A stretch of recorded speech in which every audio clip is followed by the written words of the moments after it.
Hi, it's me, Kobe! Boy, it's been a while since I've done one of these, huh? Yes, indeed, I'm doing yet again to talk about the magical adventure that is my comic dub filmography. And most importantly, to talk about a piece of online media that's very special to my channel and to me as a voice actor, director and person. My Willy's Wonderland comic dubs. Indeed, it's time to talk about these pearls. The cinematic masterpieces who have entered the Hall of Fame of my channel to entertain the viewer audience of mine that doesn't exist. Now I hear you thinking, what can you tell us about these videos? They're just comic dubs, nothing but funny ha-has. And let me say, shut up! You don't know jack. As I said, these videos impacted me so much. And here's a spoiler. See that beautiful viewer mark? Yes, that one. My second most viewed video. I was the worst, most horrible director ever during production. Okay, maybe that's too much, but it's true that I was pretty bad as a director back then. And now I get to tell you all about it. Let's go! Here's a public secret. Willy's Wonderland is one of my favorite films ever. And when I found out it has a comic series, I thought, oh boy! Maybe I can make a comic dub of those.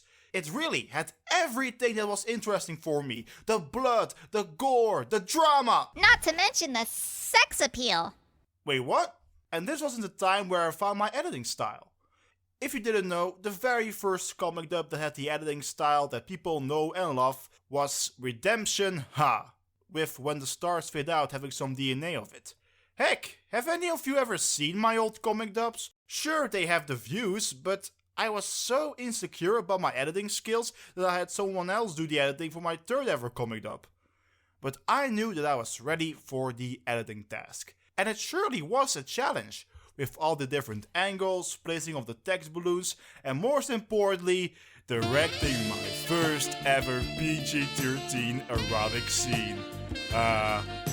Wrong! Are you sleeping, you fat fuck? But do you know what the hardest scene for me to edit was? The very first page. Wanna know why the final product had so many flashing images in the beginning? Cause of this. The definition of out of context. What is happening here? What's the time frame? I didn't know what was going on with this. To quote a YouTube legend, what were they thinking? To top it off, this is one of the writer's favorite pages. What do you mean? But after figuring everything out, it was time for the casting process. And oh boy, did that not go well. The year is 2022 or something. And I had a plan for the dub of Willy's issue 1. Post the casting call, let the casting call open for 4 months, let the people audition, cast the roles, complete editing, in the meantime release it, hopefully get all the praise in the world, go to the Winchester, have a nice cold pint and wait for all of this to blow over. That was the plan. And it was definitely foolish of me to post such a big casting call without a budget, more of that later. Not to mention the state of the casting call club at the time, let alone the horrible audition lines I wrote down for the characters. Can I confess something? I thought that there was a universal rule to pick already scripted lines of characters to use for their auditions. That mostly meant that the people auditioning for the animatronic characters basically had nothing to read. I remember that Sally, the VA of Simon Sarah, improvised during her audition to make it more whole. Deserved. The rest of the animatronics had the same issues. Bare-bone audition lines for all of them thanks to the idiot that I was from the past. Literally, what was I thinking back then?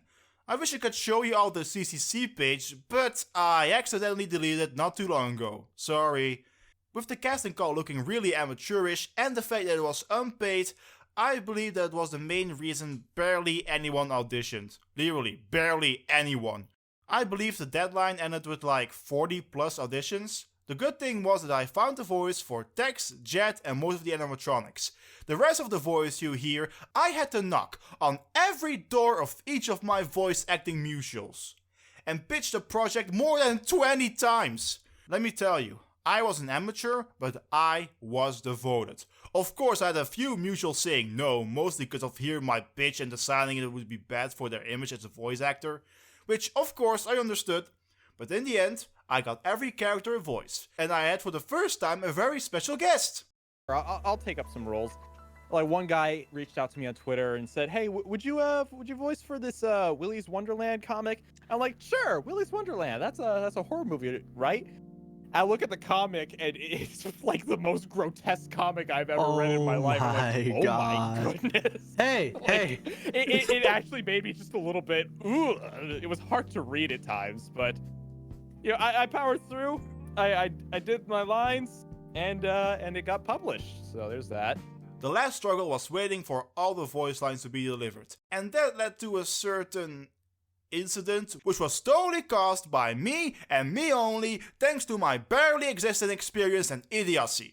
Expect a skit about that soon. And finally, after a little delay because of the incident, which was again totally my fault, the dub of Willy's issue 1 released.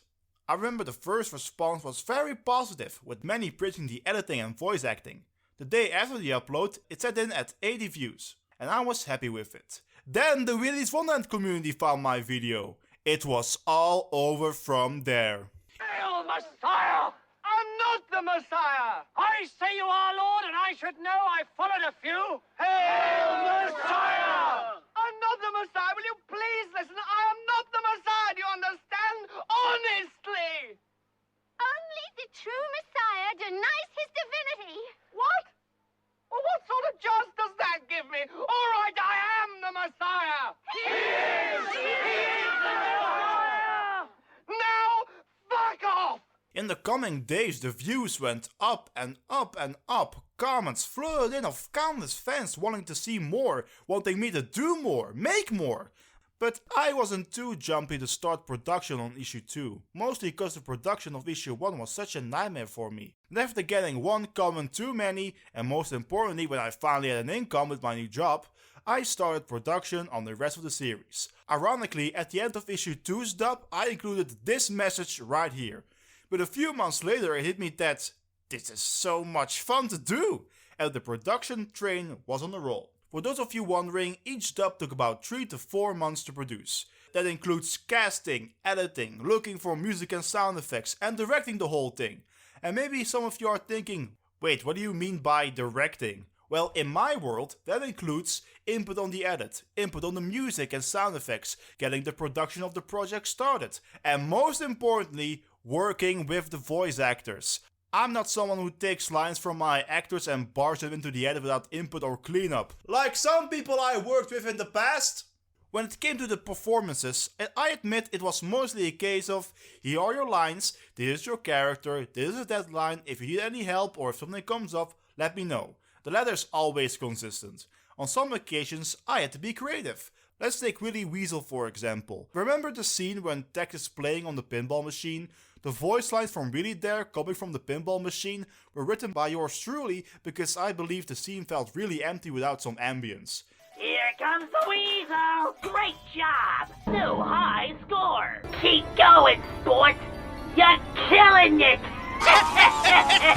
This wasn't the only time where I ordered something special. There were more times where I needed some ambience to fill up empty spots, like laughs, grunts, being high, and expressions of pain. In fact, in issue 4, when you hear the animatronics wreak havoc, that was my gift to the animatronic voice cast because they had such little lines.